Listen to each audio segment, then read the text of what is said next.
तो क्या आपने भी एमए कर लिया है और आपको समझ नहीं आ रहा है कि एमए के बाद क्या करें? हमारे आसपास बहुत सारे ऐसे लोग होते हैं जो मास्टर्स करते हैं, उसके बाद वो जो ऑप्शंस हैं उनके बारे में बहुत सारी जानकारी नहीं होती। तो क्यों ना आज हम लोग मास्टर्स के बाद वाले ऑप्शंस के बारे में बातें करें।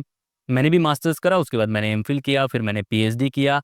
मैं यूपीएससी के लिए भी ट्राई कर रहा था, मैं बहुत सारे काम करने की कोशिश कर रहा था, इसलिए मैं अपने एक्सपीरियंस से और जो आसपास मैंने अपने दोस्तों के ऑप्शंस देखे हैं, उनके आसपास से कनेक्ट करके मैंने एक ये पीपीटी बनाया हुआ है, जिसे मैं आपको बताने की कोशिश करूंगा कि कौन-कौन से ऑप्शंस हैं और जो ऑप्शन आप लेने की कोशिश करेंगे उसमें फ़ायदे क्या हैं, नुकसान क्या हैं।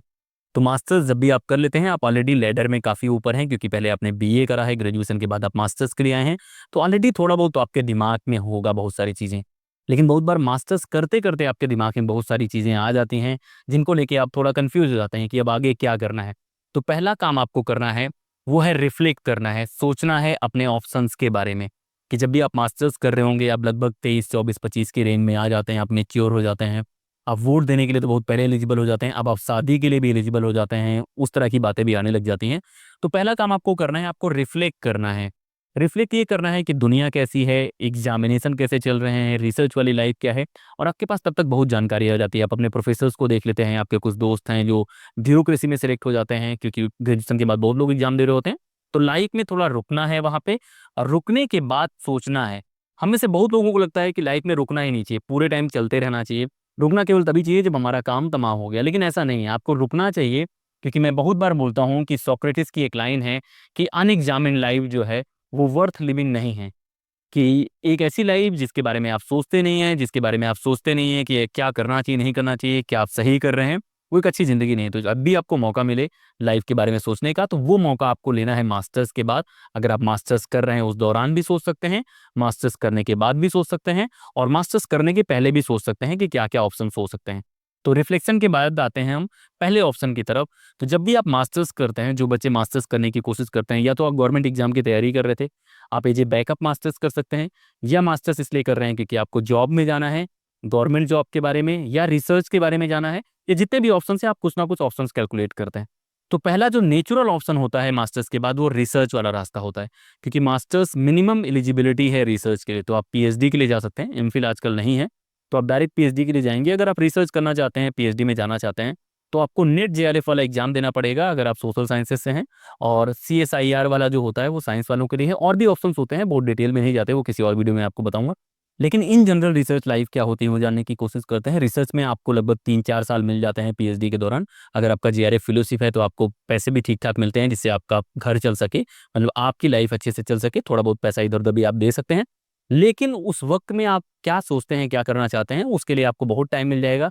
जेआरएफ में है, बढ़िया इंस्टीट्यूट में आप एनरोल कर सकते हैं, पीएचडी स्कॉलर का टैग लग जाएगा, आपको बहुत ज़्यादा पढ़ने का मौका मिलेगा। तो अगर आपका इंटरेस्ट है पढ़ाई करना, कुछ अपनी चीज़ें क्रिएट करना, बाद में नाम के आगे डॉक्टर लगाना, और आपको असिस्टेंट प्रोफ़ेसर या प्रोफ़ेसर वाली लाइन पे जाना है, तो ये ऑप्शन अच्छा ऑप्शन है, एक्सप्लोर कर सकते हैं।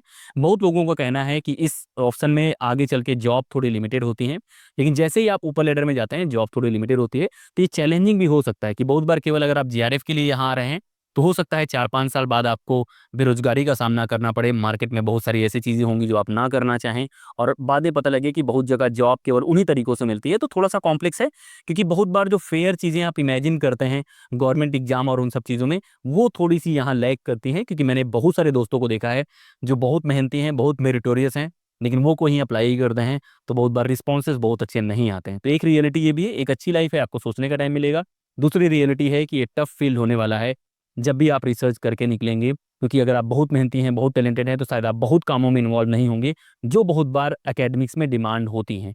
वो बहुत काम हो सकता है कि किसी के साथ सपोर्ट का हो, पॉलिटिकल बैकिंग का हो, उस तरह की भी चीज़ें हो सकती हैं। तो थोड़ा-सा कॉम्प्लेक्स है, मैं ये नहीं बोल रहा हूँ कि चीज़ें एकदम अनफ़ेयर हैं, मैं ये भी नहीं बोल रहा हूँ कि चीज़ें एकदम फ़ेयर हैं।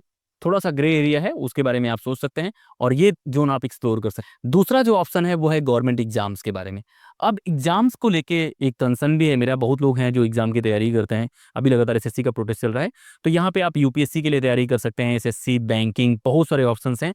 और गवर्नमेंट जॉब की आज भी डिमांड है इंडिया में, मतलब इतने लोग कॉम्पिटिशन की तैयारी कर रहे हैं, मुखर्जी नगर, ओआरएन हर जगह तैयारी कर रहे हैं। अगर आप मास्टर्स करते हैं, तो मास्टर्स करने के साथ-साथ ही आपका यूपीएससी का ऑप्शनल तैयार हो जाता है, एसे तैयार हो जाता है, तो हेल्प होती है, और फिर मास्टर्स एक अच्छा बैकअप होता है यूपीएससी के लिए। तो अगर आप उन सब एग्ज़ाम के लिए जा रहे हैं, तो एक अच्छा ऑप्शन हो सकता है। लेकिन मास्टर्स के बाद अगर आप यूपीएससी के लिए जा रहे हैं, तो आप ऑलरेडी 23 के आसपास होंगे, 24 के होंगे, फिर आप ये करेंगे और ये करने में अगर आपने ब्रेक लेके इस तरह का कोई काम करने की कोशिश करी, तो 2 साल बाद फिर आप कहीं न कहीं इस तरह जाने की कोशिश करेंगे और रास्ते तलाशने की कोशिश करेंगे। तो इसको आपको सही से प्लान करना है, ये एरिया बहुत अच्छा है। अगर आप बहुत एफिशिएंट हैं, आपकी हैंडराइटिंग बहुत अच्छी है और आप बहुत अच्छे से पढ़ाई कर सकते हैं, तो ये एक अच्छा ज़ोन है और आपको लगता है कि आपकी हैंडराइटिंग अच्छी है, आप अच्छे से लिख लेते हैं, एन्जॉय करते हैं प्रोसेसेस, चीज़ें याद हो जाती हैं, तो गवर्नमेंट एग्ज़ाम के लिए तैयारी कर सकते हैं। और बहुत बार रिसर्च वाले पार्ट में भी आपको एग्ज़ाम देना पड़ेगा। अगर आप असिस्टेंट प्रोफ़ेसर बनना चाहते हैं, स्टेट यूनिवर्सिटीज़ और उन सब जगह पढ़ाना चाहते हैं, तो उसके लिए भी जो प्रोसेस होता है वो एग्ज़ाम के थ्रू होता है। एग्ज़ाम कंडक्ट होगा, एग्ज़ाम में अच्छा परफ़ॉर्म करेंगे, इंटरव्यू का मौका मिलेगा, फिर आप सेलेक्ट होंगे। तो ये तो दूसरा ऑप्शन जो है गवर्नमेंट एग्ज़ाम के बारे में है, वो आप एक्सप्लोर कर सकते हैं। तीसरा जो सेक्टर है वो प्राइवेट सेक्टर है। अब प्राइवेट सेक्टर बहुत इंपॉर्टेंट सेक्टर है, ठीक है? पहले क्या होता था, आज से 20 साल पहले, 15 साल पहले कोई गवर्नमेंट जॉब होती थी। सर जॉब का मतलब ही था कि सरकारी जॉब। लेकिन धीरे-धीरे करके प्राइवेटाइज़ेशन बढ़ रहा है। 1991 के बाद हमने बहुत सारा डोमेन ओपन कर दिया है। तो प्राइवेट यूनिवर्सिटीज़ भी बढ़ रही हैं। अभी एक रिपोर्ट आई है जिसमें बहुत तरह की बातें हो रही हैं प्राइवेट यूनिवर्सिटीज़ को लेके और प्राइवेट जॉब भी बढ़ी हैं। तो अगर आपने मास्टर्स करा है, बहुत सारे ऐसे डिसिप्लिन हैं, एजुकेशन की बात करें या अलग-अलग डिसिप्लिन है जहाँ पे बहुत ज़्यादा डिमांड है प्राइवेट सेक्टर्स में भी, तो आप प्राइवेट सेक्टर में जॉब कर सकते हैं अगर आपको लगता है। आप कम्युनिकेशन वाले डिपार्टमेंट में या एचआर के तौर पे काम कर सकते हैं, कंटेंट राइटर के तौर पे एडटेक में काम कर सकते हैं, बिज़नेस रिसर्च में कर सकते हैं, मतलब बहुत सारा डोमेन है जो आप एक्सप्लोर कर सकते हैं। प्राइवेट में जॉब करने का फ़ायदा भी है, नुकसान भी है कि आपको आसानी से एक जॉब मिल सकती है अगर आप टैलेंटेड हैं। उसके बाद उसमें ग्रोथ भी होती है, फ्रीडम होती है और वर्किंग आवर्स को लेके थोड़ा-सा कॉम्प्लेक्स हो जाता है। लेकिन ये लॉन्ग टर्म में बहुत लोग नहीं देखते क्योंकि प्राइवेट में क्या होता है कि बहुत सारी चीज़ें बदलती रहती हैं, अभी एआई आ गया है, तो यहाँ पे जॉब का थोड़ा क्रंच तो हो जाएगा। तो इस फ़ील्ड को भी आप अगर देख रहे हैं तो थोड़ा-सा ध्यान से देखें कि क्या लॉन्ग टर्म में ये चीज़ें चलेंगी कि नहीं चलेंगी। बहुत सारे लोग रिसर्च करने के बाद भी प्राइवेट में पढ़ाते हैं, तो ये सब ऐसा नहीं है कि एक ज़ोन में जाएँगे तो दूसरे में नहीं जाएँगे। रिसर्च करके लोग प्राइवेट सेक्टर में आ रहे हैं, रिसर्च करके लोग एग्ज़ाम दे रहे हैं, एग्ज़ाम देने के बाद रिसर्च कर रहे हैं, तो सब एक दूसरे से कनेक्टेड ही हैं। ऐसा नहीं है कि एक ज़ोन में जाओगे तो उसी में खो जाओगे, लेकिन जो रियलिटी है वो मैं आपको बताने की कोशिश कर रहा हूँ। प्राइवेट में बहुत बार बहुत कम पैसा होता है, इंटर्नशिप वाला जो एक पूरा का पूरा गेम है जहाँ पे आपको एक कम पैसे में काम कराने वाला है, वो सब भी यहाँ पे चलता है। लेकिन एक दूसरा साइड भी है कि अगर आप बहुत अच्छा परफ़ॉर्म कर पाते हैं, आप टैलेंटेड हैं, आप बहुत मेहनती हैं और आप में स्किल सेट है जो प्राइवेट मार्केट को चाहिए, तो आप बूम भी कर सकते हैं, बहुत हिट भी हो सकते हैं। क्योंकि बहुत सारा कंटेंट क्रिएटर्स जो हैं, जो बहुत पैसा बनाते हैं, वो कहीं न कहीं प्राइवेट सेक्टर में ही। तीसरा है चौथा जो ऑप्शन है वो डेवलपमेंट सेक्टर के बारे में है कि आज के वक़्त में केवल प्राइवेट और पब्लिक नहीं है, बहुत सारा डेवलपमेंट सेक्टर है जो गवर्नमेंट और प्राइवेट के साथ मिलके काम कर रहा है, चीज़ों को बदलने की कोशिश कर रहा है एनजीओ के थ्रू, सीएसआर के थ्रू। उस सेक्टर्स में खासतौर पे एमए करने वाले बच्चों को अच्छी जॉब मिल जाती है। अगर उनका कोर्स पॉलिटिकल साइंस है, सोशियो है, एजुकेशन है या सोशल वर्क है, इस तरह के जितने कोर्सेज़ हैं, वहाँ पे एक अपॉर्च्युनिटी होती है। आप एनजीओ के साथ काम कर सकते हैं, पॉलिसी इंस्टीट्यूट के साथ काम कर सकते हैं, सीएसआर टीम के साथ काम कर सकते हैं, अलग-अलग लेवल के काम होते हैं। रूरल मैनेजमेंट के बारे में हो सकता है, एजुकेशन के बारे में, हेल्थ के बारे में, बहुत सारे काम हैं जहाँ आप अप्लाई कर सकते हैं। अच्छा पेमेंट भी होता है और इनका वर्किंग आवर्स बहुत बार गवर्नमेंट से बेटर होता है। मैं ऐसे बहुत सारे ग्रुप को जानता हूँ, जो 5 डेज़ का वर्क देते हैं। उनके यहाँ बहुत सारी पॉलिसीज़ हैं, जो काफ़ी मॉडर्न पॉलिसीज़ हैं, जिनमें से पीरियड लीव भी है।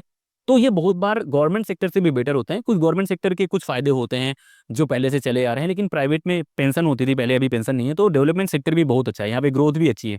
कि अगर 2 साल 3 साल आप काम करते हैं तो आपको इनफ ग्रोथ मिलती है, आपको एक्सप्लोर करने का मौका मिलता है और आपको वो काम करने का मौका मिलता है जिसमें आपका मन लगता है। अगर आप बच्चों के साथ काम कर रहे हैं, उस तरह की चीज़ें कर रहे हैं, तो ये बहुत लाइफ़ को फुलफ़िल करने जैसा काम है। आपको अलग-अलग लोकेशंस मिलेंगी, लेकिन थोड़ी-सी चीज़ें टफ भी हैं, बहुत बार कनेक्शंस वर्क करते हैं, चीज़ें वैसी क्लियर नहीं है, ट्रांसपेरेंट नहीं है कि आपने कहीं फॉर्म डाला, आपने कोई एग्ज़ाम दिया, वो थोड़े कनेक्शंस भी वर्क करते हैं, थोड़ी बहुत टैलेंट भी वर्क करता है, लेकिन चीज़ें थोड़ी कॉम्प्लेक्स हैं, उतनी सिंपल नहीं है जितनी हमें बाहर से नज़र आती हैं। तो इस फ़ील्ड में अगर आप जा रहे हैं तो इन चीज़ों के लिए भी तैयार रहें कि थोड़े कनेक्शंस, थोड़ा-सा शो ऑफ और बहुत ज़्यादा माहौल बनाना भी वर्क कर सकता है, जिनमें से है कि अगर आप फॉरेन यूनिवर्सिटीज़ में वो सब पढ़ के आते हैं, तो थोड़े से ज़्यादा चांसेस बन जाते हैं क्योंकि वहाँ पे थोड़ा माहौल बनाने वाला काम हो। छठवां जो एरिया है वो क्रिएटिव फ़ील्ड के बारे में है। मैंने पहले भी बीए वाले में ऑप्शंस में बताया था कि बहुत बार आपका मन करता है कुछ नया एक्सप्लोर करने का, कि आप जर्नलिस्ट बनना चाहते हैं, आप कोच बनना चाहते हैं, ऑनलाइन टीचिंग करना चाहते हैं, कुछ लिखना चाहते हैं, वो सारी फ़ील्ड भी आप एक्सप्लोर कर सकते हैं। अगर हर इंसान केवल रिसर्च करेगा, केवल गवर्नमेंट जॉब करेगा, ये सारी चीज़ करेगा, तो हमारे आसपास राइटर कौन होगा, सिंगर कौन होगा, जर्नलिस्ट कौन होगा? तो हमें हर तरह के लोगों की ज़रूरत है, तो ये भी एक अच्छा डोमेन है, वो आप एक्सप्लोर कर सकते हैं। मैं सबसे ज़्यादा पसंद करता हूँ आज के वक़्त में इस ज़ोन के लोगों को जो क्रिएटिव काम कर रहे हैं। उसके बाद मैं पसंद करता हूँ डेवलपमेंट सेक्टर वालों को। फिर जो लोग गवर्नमेंट जॉब की तैयारी करते हैं, बहुत टफ लोग होते हैं, बहुत मेहनती लोग होते हैं, कॉम्पिटिशन है, उसके बाद भी लगे हुए हैं। रिसर्च वाले लोगों को मैं इसलिए पसंद करता हूँ क्योंकि वो अपनी धुन में होते हैं, सारी चीज़ें करते हैं। और मैं थोड़ा-सा लकी रहा हूँ क्योंकि मैंने इनमें से बहुत सारे काम करे हैं। ये वाला डोमेन मैंने 4-5 साल दिए हैं यूपीएससी मेंस या जितने भी एग्ज़ाम हैं। रिसर्च, एमफिल, पीएचडी मैंने इस ज़ोन पे करा है। रिफ्लेक्शन मेरा फुल टाइम चलता रहता है। प्राइवेट में मैंने कोचिंग इंस्टीट्यूट के साथ काम करा है, फ्रीलांस भी करा है। डेवलपमेंट सेक्टर में मैंने इंटर्नशिप करी है, वहाँ के लोगों को मैं बहुत करीब से जानता हूँ और ये वाला काम मैं अभी कर रहा हूँ। तो शायद मेरा एक पूरा का पूरा सर्कल कंप्लीट हो गया है और मेरे लिखने के तरीके से आपको पता लग रहा होगा कि मेरा जो फ़ोकस है बहुत हिला हुआ है। तो मैं इसीलिए एक्सप्लोर कर रहा हूँ क्योंकि मुझे लग रहा है कि जितने भी फ़ील्ड हैं आपको लाइफ़ में एक्सप्लोर करनी चाहिए, लेकिन ये सलाह मैं आपको नहीं दूँगा क्योंकि बहुत रिस्की काम है। तो मैं चाहता हूँ कोई भी चीज़ एक सिचुएट करो, उसके हिसाब से आप करने की कोशिश करो। क्योंकि मैं इस मामले में प्रिविलेज रहा हूँ कि मुझे फैमिली का बहुत ज़्यादा ध्यान नहीं देना पड़ता। मेरे भाई लोग हैं वो हैंडल करते हैं। बहुत बार मेरे आस-पास जो लोग होते हैं वो बहुत सपोर्टिव हैं, मेरे दोस्त बहुत सपोर्टिव हैं। तो मैं काफ़ी रिस्क इसमें से ले रहा हूँ, लेकिन आप शायद वो रिस्क लेने के लिए तैयार नहीं हैं। तो आप 1-2 फ़ील्ड डिसाइड करो, उसके अराउंड अपना करियर बनाने की कोशिश करो। लेकिन मैं चाहूँगा कि आप इन फ़ील्ड्स के बारे में जानो तो। अगर आप किसी शॉप में जाते हैं और वहाँ पे 10 चीज़ें मिलती हैं और आप एक ही चीज़ खाना चाहते हैं, आप एक ही चीज़ खाइए। लेकिन हो सकता है मैं चाहता हूँ कि आप दूसरी चीज़ें टेस्ट तो कीजिए। कि आप हर बार दुकान में जाते हैं, आप एक ही चीज़ ऑर्डर करते हैं, वही चीज़ खा के चले जाते हैं। हो सकता है जो चीज़ आप खा रहे हैं उससे बेहतर कोई चीज़ हो। तो लाइफ़ को थोड़ा-सा इस तरह से देखने की कोशिश करो और कितना बुरा होगा कि अगर आपको 60 साल में पता चले कि यार ये वाली जॉब ज़्यादा बेहतर थी, अगर मैं ये करता तो मज़ा आता। तो थोड़ा-सा वो सोचने की कोशिश करो, उस हिसाब से जीने की कोशिश करो। काफ़ी रिस्की काम है इस तरह से करियर के लिए गाइड करना क्योंकि बाद में आप लोग मेरे पास आके फ़ोन करके बोलोगे कि आपने 10 साल पहले क्या बोला था, मेरी लाइफ़ ऐसे हो गई, वैसे हो गई। तो उस चीज़ की ज़िम्मेदारी मैं नहीं लेता हूँ। मैं अपने लाइफ़ एक्सपीरियंस से आपको बताने की कोशिश करता हूँ। जितनी भी चीज़ें मैंने बताने की कोशिश करी है, मेरे टोन से और उससे लग रहा होगा कि इसमें से कोई भी चीज़ ऐसी नहीं है, जो किसी ने मुझे बोला है बोलने के लिए कि यहाँ पे सिर्फ़ मैं हूँ, मेरे अपने एक्सपीरियंसेस हैं, उसके आधार पे मैं बताने की कोशिश करता हूँ। बहुत सारी चीज़ें हैं जो बिल्कुल आप डिसएग्री कर सकते हैं, मुझे वो लोग पसंद है जो मेरे से डिसएग्री करते हैं क्योंकि उनके अपने तरीके होते हैं जीने के। लेकिन इसमें से बहुत सारी चीज़ें मैंने बताई हैं, वो एक रियलिटी है, वो भी आपको जानना है, उसके बाद आप डिसाइड कीजिए। अगर आपको लग रहा है कि आप इस तरह से डिसाइड नहीं कर पा रहे हैं, तो बहुत जल्दी ही मैं करियर गाइडेंस के बारे में, वन टू वन टॉक के बारे में कुछ शुरू करूँगा, जो पेड सर्विस होगी और फिर हम लोग देखते हैं कि हम लोग कैसे कनेक्ट करते हैं, कैसे डिसाइड करते हैं। इस वीडियो में इतना ही, लगातार बने रहिए। टेलीग्राम पे जुड़ो, इंस्टाग्राम पे जुड़ो और हम लोग ऐसे ही अपनी फैमिली को बढ़ाते रहेंगे। ज़्यादा से ज़्यादा शेयर किया करो क्योंकि काफ़ी मेहनत पड़ती है, लगभग 12 बज गए हैं रात के और मैं रिकॉर्ड कर रहा हूँ, तो इसी तरह की वीडियोज़ आते रहेंगे।